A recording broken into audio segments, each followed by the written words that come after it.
Good morning, Chi. Morning. Morning. Clearly there's a good few of you having problems getting car insurance that you're all here this morning to talk about the bill. First and foremost, thanks very much for coming. We have published a bill called the Civil Liability in Courts Amendment Bill 2018. Primarily this bill is about addressing the issue of fraudulent insurance claims. As we know, in all sectors of the Irish economy, and both in terms of car insurance, people are finding it very difficult to pay for car insurance and to take out public liability and business insurances as well. So we published this bill whereby it would make it mandatory for a judge to refer a fraudulent claim to the DPP for investigation. As you know, presently, if a person perjures themselves in a court, well then it can be referred to the DPP, but in the context of a fraudulent claim, we're saying very clearly that it should be referred to the DPP for investigation and prosecution. The purpose, of course, is that we know across the various sectors of the economy, insurance is a massive cost in terms of our competitiveness. It's undermining. It's also creating huge difficulties for families, young people, in terms of car insurance as well. So it affects every aspect of Irish life, both domestically in terms of households and also the broader economy as well. The purpose, as I said, was to bring about the referral to the DPP of a fraudulent claim. And this was recommended in the cost of insurance forum that was established some years ago to look at the cost of insurance across all sectors. And fraudulent claims, it became very evident very quickly, was a major issue with regard to the rising cost of insurance. Insurance has risen by about 31% in the last 3 or 4 years. Admittedly, it has softened in the last short period of time, but it is still a major challenge for businesses and, as I said, for households and also for motorists to get insurance. And the other issue, of course, is we can't have a society whereby the cheat is the one who wins. We have to have sanctions for people that go about undermining the lawful business of people in terms of how they conduct their affairs. And it was put very well to me, like if you go into a shop and rob it, there's a sanction. If you take money from the till, there is a sanction, there's a prosecution.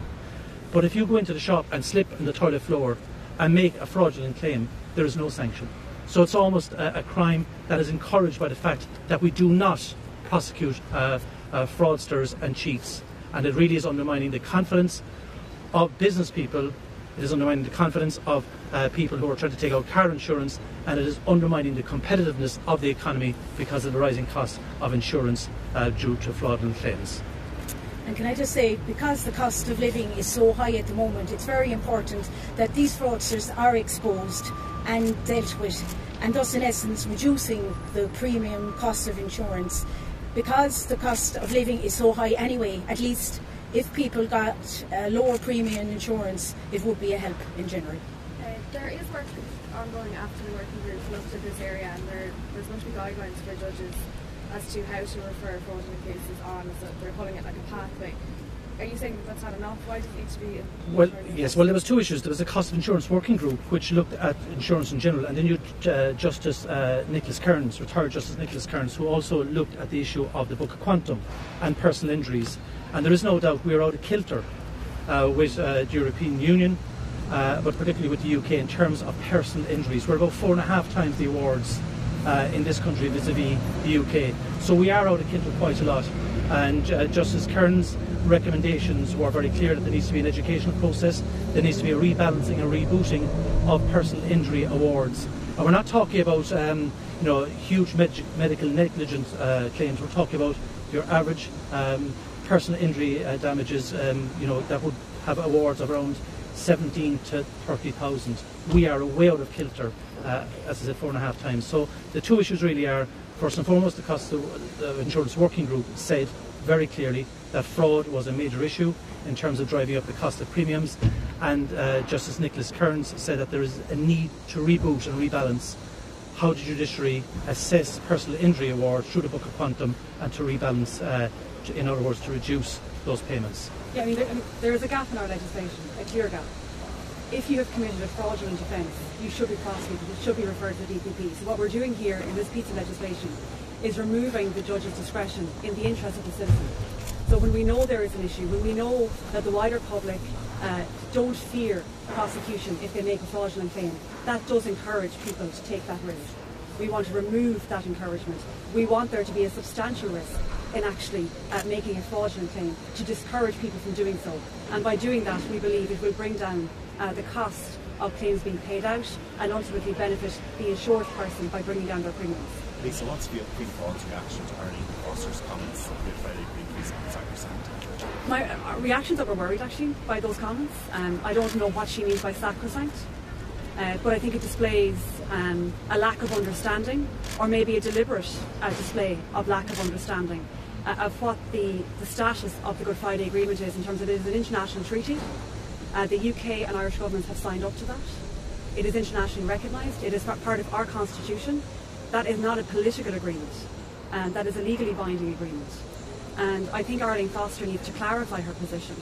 I think what's also worrying is that she is now seemingly trying to side with Boris Johnson so as to undermine the British Prime Minister.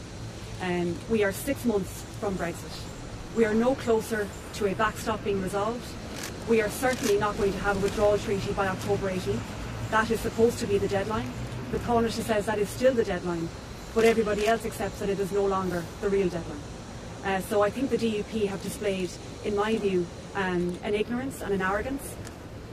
What they have done is not represented the entire community in the north, and I think it actually really demonstrates very clearly the huge need to get the institutions back up and running now, because Brexit is happening now, and the people of Northern Ireland do not have a seat at the Brexit table, they do not have a voice at the Brexit table, and ultimately it is the citizens that will lose out.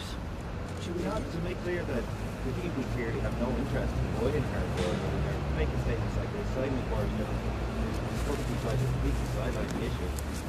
Yeah, I mean, I think the DUP are interested in their own agenda, and that has been the one consistency with the DUP. But I would disagree; they have not been clear in any way as to what their position is.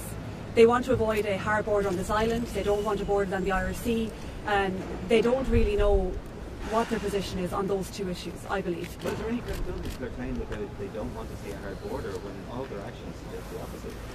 I would be far more interested in seeing them actually get down to talking with Sinn Féin, to getting the institutions back up and running and giving the people of Northern Ireland a voice at the Brexit table. I think they're playing politics with this. I think it's a very dangerous game to play. The North stands to be the most affected region in the Brexit debate. If there is a no-deal Brexit scenario, the North will be hugely affected. And I don't think that voice is being represented adequately. I'm not really sure what Arlene Foster's intentions are in terms of appearing to side with Boris Johnson. She very clearly said she would be willing to work with him. That's in the middle of the Tory party conference where there's huge, I suppose, divisions in that party. We can't control what happens within the Tory party. We can't control what happens within UK politics. But we have to have an eye on what's happening on this island. And that includes North and South. The comments today need to be clarified. I think they actually attempt to undermine the Good Friday Agreement. I think she needs to clarify what she means by it's not sacrosanct. I think she needs to acknowledge, and her party needs to acknowledge, and so does Jeffrey Donaldson, who was on Morning Ireland this morning, basically saying that the Good Friday Agreement is on the table for renegotiation. That was my interpretation of it. That is an international treaty that the UK and Irish governments have signed up to and is part of our constitution in the Republic. And I think they need to clarify that they understand those things if they want any credibility in these debates. Okay. Well, I'm just going to ask about Peter Fitzpatrick resigning. Do you think it'll have any sort of effect on the confidence and supply agreement given there's no word at all? Well, we're in discussions about a budget. That will take place next week. Fianna Fáil's position is very clear.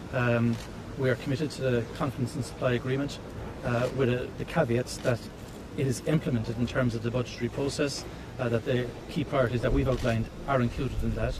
It is a matter then for the government side to ensure that they have 57 deputies, with Fianna Fáil abstaining, to ensure that the budget is carried. So from their perspective, they have to ensure that they have the numbers in the Dáil next week. So it is an internal matter within Fine Gael themselves. But if they don't have the arithmetic, well then budgets will be more difficult to pass. But Fianna Fáil, from our perspective, we're committed to ensuring that confidence supply is fully implemented, and the government is obliged to implement it for us to support that process. Really, just on that as well, does Peter Fitzpatrick's decision, does that strengthen Fianna Fáil's hand in the budget talks and the weekly budget? Well, I don't think it's any about strengthening one's hand in the budgetary process. I mean, we have set out a clear pathway in what we will support. That's written in the confidence and supply. The three key issues for us, obviously, are the issue of housing and homelessness, health, and then the fairness and the equity of the budget itself to ensure that money is put into services on a 2-to-1 basis over taxation. They're the 3 key pillars that our negotiating team are involved with the government. But the issue is implement the confidence in supply, prioritise the issues that we have highlighted, and then they provide the numbers of 57, and we abstain, and that's how that will be carried. Billy, in the past you've signed up people like Stephen Donnelly and Colin Keaveney. Have Fianna Fáil any plans to make any overtures towards? Well, I mean, Fianna Fáil is a very broadly based party. It takes people from from all backgrounds, no background, with or without political baggage. That's entirely a matter for Peter Fitzpatrick. He said he's standing as an independent, but Fianna Fáil as a party takes on new members every day. We're the fastest growing party actually in the country. So wide open. Billy, you said when you're talking about insurance that we shouldn't have a system where the chiefs are the ones who win. How do you feel about Michael Lowry being 57th up? Well, again, I mean, that issue has been discussed across the board in terms of whether or not a government should be able to survive on the vote of Michael Lowry. The fact of the matter is, if they had their full complement, they actually don't need Michael Lowry's vote. But that is entirely a matter for the government. Our obligation, as stated in the confidence supply, is to abstain on budgetary matters and for them to provide 57 deputies. And I'm quite sure that the government whip will be trying to find that number between now and next Tuesday. So we're keeping to our side of it, so it's up to Fine Gael to have their numbers. Good. Thanks everybody. Okay. Thank you very much. Thank you. Thanks again.